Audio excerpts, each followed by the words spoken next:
Putin के करीब 25 सालों के शासन में दुनिया ने पहली बार बगावत जैसी चीज देखी है जिसने व्लादिमीर पुतिन तक को अंदर से हिला दिया। हालांकि इसे 24 घंटे में ही दबा दिया गया, लेकिन इस बगावत को अंजाम देने वाली प्राइवेट आर्मी वैगनर ग्रुप पूरी दुनिया में फिर से सुर्खियों में आ गई। सवाल पूछे जाने लगे कि ये प्राइवेट आर्मी होती क्या है, किन किन देशों में ऐसी ही प्राइवेट आर्मी है, वो करती क्या है, उसे पैसे कैसे मिलते हैं, क्या होती है प्राइवेट आर्मी। अमेरिका स्थित द वर्ल्ड ऑफ स्टैटिक्स संस्था की वेबसाइट के मुताबिक दुनिया के करीब 10 देशों में प्राइवेट मिलिट्री कंपनियां हैं। इनमें से अधिकांश वे देश हैं जिन्हें सुपर पावर समझा जा सकता है, मसलन अमेरिका, रूस, ब्रिटेन, फ्रांस, जर्मनी और ऑस्ट्रेलिया। ज्यादातर देशों फौज से या फिर जासूसी संस्थाओं से रिटायर्ड अधिकारियों ने मिलकर प्राइवेट आर्मी बनाई हुई है। ये मोटी रकम लेकर सुपर रिच लोगों, खतरनाक हालत में काम करने वाली मल्टीनेशनल कंपनियों के अधिकारियों और तानाशाहों को सुरक्षा देती है। ऐसा कर वे अरबों डॉलर का धंधा करती हैं। इनकी सेवाएं पूरी दुनिया में बिकती हैं। ये उन जगहों पर भी काम करती है जहां रेगुलर आर्मी काम नहीं करती। लॉस एंजल्स टाइम्स के मुताबिक प्राइवेट आर्मी का सबसे बड़ा इस्तेमाल साल 2007 में अमेरिका ने इराक युद्ध के दौरान किया, जब प्राइवेट आर्मी कॉन्ट्रैक्टर्स ने 1,80,000 से ज्यादा लोगों को अमेरिकी सरकार के समर्थन में लड़ने के लिए वहां भेजा था, जबकि खुद अमेरिका के 1,60,000 सैनिक ही मोर्चे पर तैनात थे। ऐसी ज्यादातर आर्मी अपने मूल देश में किसी बिजनेस कंपनी के तौर पर रजिस्टर्ड होती है। वे जहां भी ऑपरेशन करती हैं वहां जमकर मानवाधिकारों का उल्लंघन होता है, लेकिन किसी न किसी तरह से वे बेदाग छूट जाते हैं। दूसरे शब्दों में कहें तो इनके लिए नैतिकता, नियम, वसूल कुछ भी काम नहीं करता। इनका ईमान केवल पैसा होता है। अमेरिका में हैं 5 प्राइवेट आर्मी ग्रुप। अमेरिका के पास करीब 5 प्राइवेट आर्मी ग्रुप हैं। इन ग्रुप्स में 83,000 से ज्यादा लड़ाके हैं। इसमें सबसे खतरनाक ग्रुप है ब्लैक वाटर। अमेरिकी सरकार के लिए इसने अफगानिस्तान, सीरिया, लीबिया, बोस्निया और दुनिया के दूसरे युद्धग्रस्त क्षेत्रों में बड़े मिशन को अंजाम दिया। ऐसा माना जाता है कि तकनीक के मामले में ये दुनिया की सबसे एडवांस प्राइवेट आर्मी है। इसके पास अपने मिलिट्री एयरक्राफ्ट, टैंक्स, आर्टिलरी और यूएवी जैसे घातक हथियार हैं। इस पर इराक में मानवाधिकार उल्लंघन के कई गंभीर आरोप लगे। इराक से अमेरिका लौटने के बाद इस ग्रुप के कुछ सदस्यों पर अभियोग चलाकर जेल में डाला गया, लेकिन बाद में तब के अमेरिकी राष्ट्रपति ट्रंप ने इन खूंखार अपराधियों को क्षमादान दे दिया। अमेरिका दूसरी सबसे बड़ी प्राइवेट आर्मी है डायन कॉर्प। इसमें करीब 10,000 जवान शामिल हैं। इसे साल 1946 में ही बनाया गया था। इसका मुख्यालय वर्जीनिया में है। इस प्राइवेट आर्मी ने पेरू के एंटी ड्रग मिशन समेत सोमालिया और सूडान में भी कई बड़े मिशन को अंजाम दिया है। हालांकि ये चर्चा में तब आई जब इसने कोलंबिया के बागियों के साथ जंग लड़ी।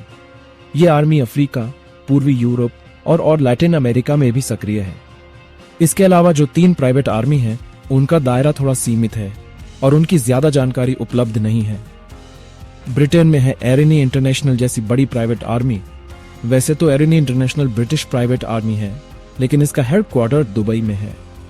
इस निजी आर्मी कंपनी के पास 16,000 जवान हैं। ये आर्मी काफी बिजी रहती है क्योंकि दुनिया के 282 जगहों पर इसके जवानों की तैनाती की गई है। इस आर्मी का इस्तेमाल रिपब्लिक ऑफ कॉन्गो में आयरन, ऑनियल और गैस प्रोजेक्ट्स को सुरक्षित रखने के लिए भी किया जा रहा है। ब्रिटेन में इसके अलावा एजिस डिफेंस सर्विसेज नाम की प्राइवेट आर्मी भी है। 5,000 जवानों वाली यह आर्मी पूरे अफगानिस्तान और बहरीन में फैली हुई है। ये निजी आर्मी इराक और ओनियल कंपनियों की सुरक्षा के लिए भी काम करती है। ऑस्ट्रेलिया में है यूनिटी रिसोर्स ग्रुप जैसी आर्मी। ऑस्ट्रेलिया की private army unity resource London, America और ऑस्ट्रेलिया में रजिस्टर्ड दफ्तर हैं। इसका नारा है इस अविश्वसनीय दुनिया में विश्वसनीय समाधान। इसकी स्थापना साल 2000 में हुई थी। उसकी वेबसाइट पर दावा किया गया है कि दुनिया की कई देशों की सरकारें आधिकारिक तौर पर उसकी सेवाएं लेती हैं। इसकी मैनेजमेंट टीम में अमेरिका, ऑस्ट्रेलिया और ग्रेट ब्रिटेन की सेना के कई रिटायर्ड आर्मी अफसर शामिल हैं। बगदाद में ऑस्ट्रेलियन एम्बेसी की सुरक्षा की जिम्मेदारी इसी ग्रुप की है। लेबनान में चुनाव को शांतिपूर्वक कराने के लिए इसी आर्मी की तैनाती की गई थी। इसके अलावा बहरीन के क्राइसिस जोन में इसे तैनात करके प्राइवेट ओनिल कंपनी की मदद की गई थी। इसके अलावा यह अफ्रीका, अमेरिका, सेंट्रल एशिया और यूरोप के लिए भी काम करती है। अफगानिस्तान में है एशिया सिक्योरिटी ग्रुप। अफगानिस्तान की private army Asia security group का हेडक्वार्टर काबुल में है। 600 जवानों वाली इस आर्मी की कमान पहले अफगानिस्तान के पूर्व राष्ट्रपति हामिद करजई के रिश्तेदार हशमत करजई के हाथों में थी। अमेरिका ने कई बार अपने मिशन के लिए इस आर्मी का इस्तेमाल किया। मीडिया रिपोर्ट के मुताबिक अमेरिकी सेना ने इस आर्मी के साथ लाखों डॉलर के अनुबंध किए हैं। एशिया सिक्योरिटी ग्रुप में भाड़े के सैनिकों की भर्ती अमेरिकी के डायन कॉर्प द्वारा की जाती है। हालांकि तालिबान के शासन के बाद से इस आर्मी की चर्चा बिल्कुल बंद हो गई है। चीन के पास है फ्रंटियर सर्विस ग्रुप जैसी आर्मी। साल 2014 में हांगकांग के प्राइवेट ठेकेदारों ने फ्रंटियर सर्विस ग्रुप की स्थापना की। इसका मकसद चीन के सरकारी कंपनियों के अधिकारियों को सुरक्षा मुहैया कराना था। चीन फिलहाल इनका इस्तेमाल बेल्ट एंड रोड इनिशिएटिव यानी BRI प्रोजेक्ट्स की सुरक्षा के लिए करता है। इसके अलावा ये कंपनी चीनी अधिकारियों और कंपनियों को एशिया, यूरोप और अफ्रीका में भी सुरक्षा मुहैया कराती है। कमाई कैसे करती है ये प्राइवेट आर्मी?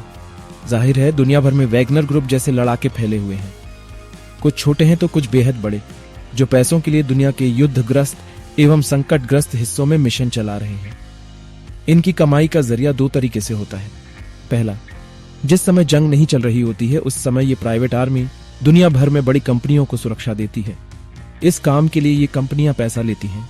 दूसरा, जब कहीं पर जंग जारी हो तो ये कंपनियां सरकारों की तरफ से लड़ती हैं और मोटा पैसा कमाती हैं। इसके अलावा ये प्राइवेट कंपनियां जिन इलाकों पर कब्जा करती हैं वहां के संसाधनों का जमकर लूटपाट करती हैं।